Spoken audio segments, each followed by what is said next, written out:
আসসালামু আলাইকুম। এখানে যেটা দেখতে পাচ্ছেন তো সেটা হচ্ছে আমাদের মাদ্রাসা। তো আমাদের মাদ্রাসার সামনে যে একটা সুন্দর একটা মনোরম দৃশ্য করা হচ্ছে, তো এখানে অনেক টাকার প্রয়োজন। তো অনেক টাকা কালেকশন করেছেন হুজুর, তো সেটা দিয়ে মোটামুটি কাজ চলতেছে।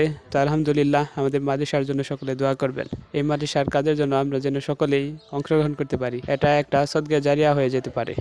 এটা সদকা জারিয়াই হয়ে যাবে, কারণ এটাতে আমরা কাজ করলে এখানে তো মহিলা মাদ্রাসার মেয়েরা পড়বে। তো পড়লে যতক্ষণ পর্যন্ত তারা পড়বে আমাদের সব হতে থাকবে, কারণ আমরা এরকম মাদ্রাসায় এগিয়ে যাই এবং এরকম মাদ্রাসা দান করি যাতে এমন মাদ্রাসা ভালো কাজে হয় এবং ভালো ফলাফল পাওয়া যায় মাদ্রাসা থেকে। তাহলে আমরা সবের অংশীদার হব, মরে গেলেও সেই সবের অংশীদার থেকে বঞ্চিত হব না, সব পেতে থাকবো ইনশাল্লাহ। আমরা সকলেই সাহায্য সহযোগিতা কামনা করি। আসসালামু আলাইকুম। তো আপনারাও আপনাদের এলাকায় মাদ্রাসাতে ভালো কিছু করার উদ্দেশ্যে তো আপনারাও মাদ্রাসাতে দান করবেন ইনশাল্লাহ, অবশ্যই।